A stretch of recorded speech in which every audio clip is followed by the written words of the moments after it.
नमस्कार दोस्तों, आंजनेय भक्ति चैनल में आपका स्वागत है। आज का विषय है रावण लक्ष्मण युद्ध तथा राम रावण प्रथम युद्ध।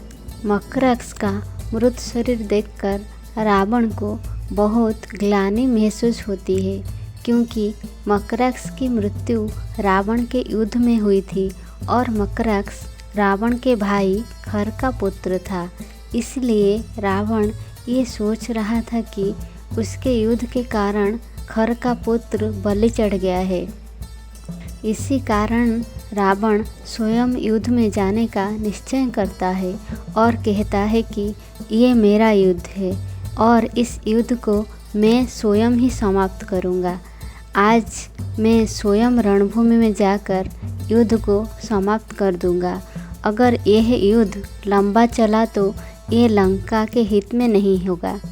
रावण की ये घोषणा सुनकर उसका पुत्र इंद्रजित स्वयं युद्ध में जाने की बात कहता है, लेकिन रावण उसे भी नकार देता है और कहता है कि ये मेरी लड़ाई है, इसीलिए सबसे पहले मुझे ही सामना करना पड़ेगा। क्रोध के वश में रावण अपने सेनापति को आदेश देता है कि मेरे साथ सेना को युद्ध में जाने के लिए तैयार करो। सेना के एक नई टुकड़ी को साथ लेकर लंकापति रावण बाहर युद्ध भूमि में आता है और आते ही गरजता हुआ अपने धनुष की प्रत्यंचा खींचता है। रावण के धनुष की प्रत्यंचा के डंकार से आसमान में बिजली कड़कने लगती है।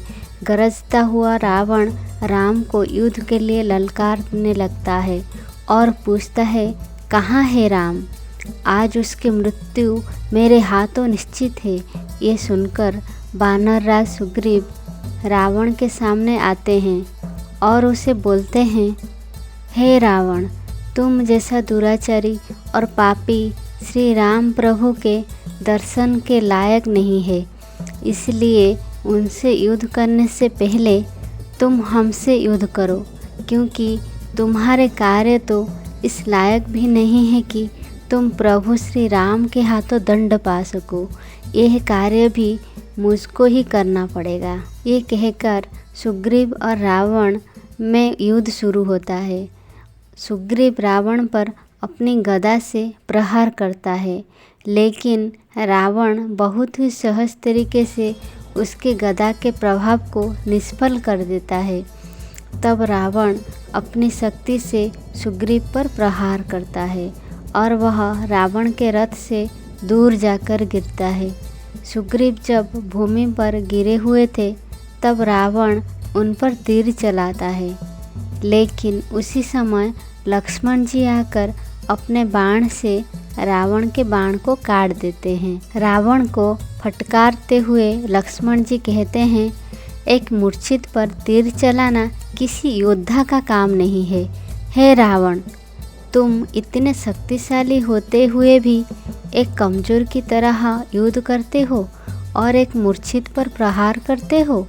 लक्ष्मण जी की बातें सुनकर रावण उनकी इस तरह की बातों की हंसी उड़ाने लगता है और बोलता है कि वनवासी होकर ये धर्म और नीति तुम जैसे साधारण मानव की बात नहीं है।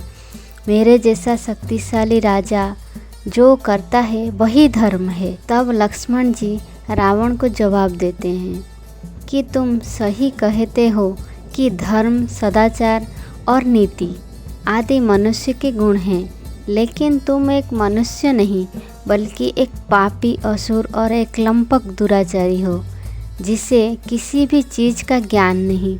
लक्ष्मण की इस बात को रावण अपना अपमान समझता है और उस पर घातक बाण चलाता है। रावण के तीर के जवाब में लक्ष्मण जी भी अपने बाण चलाते हैं और दोनों में युद्ध आरंभ हो जाता है।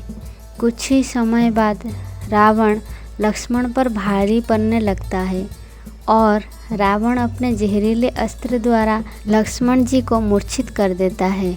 लक्ष्मण जी के मूर्छित होते ही अंगद और जामवंत उन्हें वहाँ से लेकर जाने लगते हैं।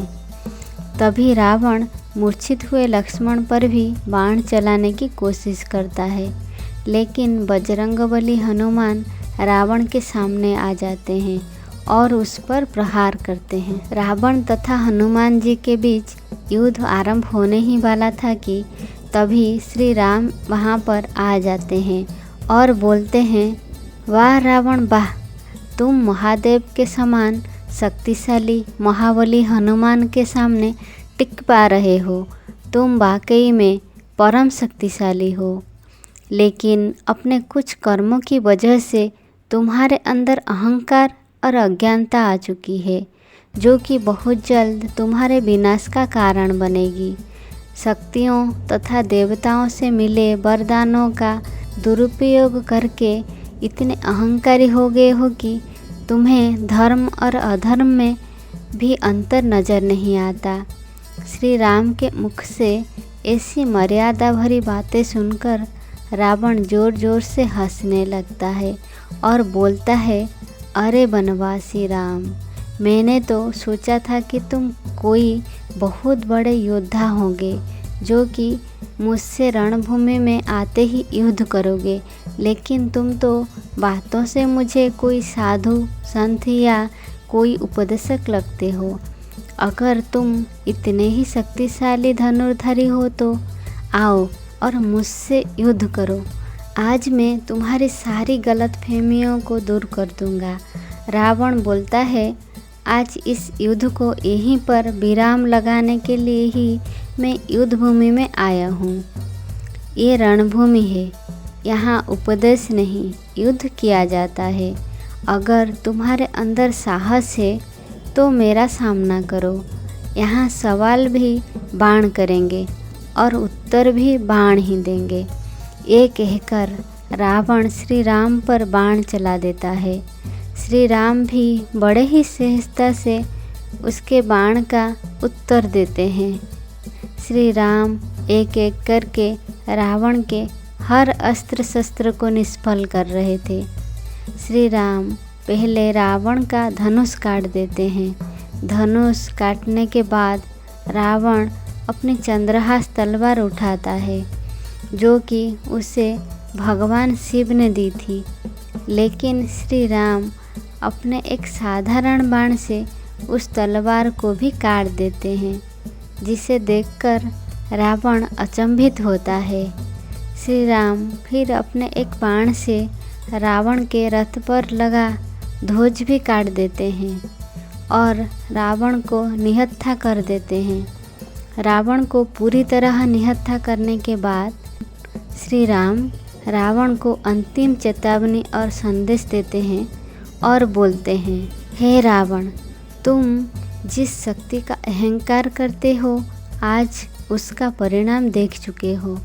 इस वक्त तुम मेरे सामने केवल इसीलिए जीवित खड़े हो क्योंकि मेरे रघुवंश में किसी निहत्थे पर वार नहीं किया जाता। तुम आज केवल अपने शत्रु की दया के कारण जीवित हो।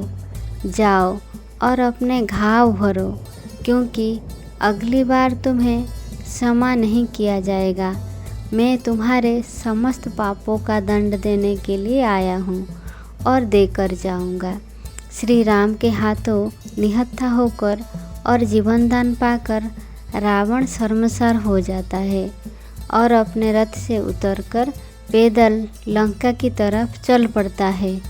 उसकी सेना भी पीछे पीछे चली जाती है, जिसके साथ ही पहले दिन का युद्ध समाप्त हो जाता है। तो ये था आज का विषय, रावण लक्ष्मण युद्ध तथा राम रावण प्रथम युद्ध। इसके अगले भाग सुनने के लिए चैनल को सब्सक्राइब करें। धन्यवाद दोस्तों।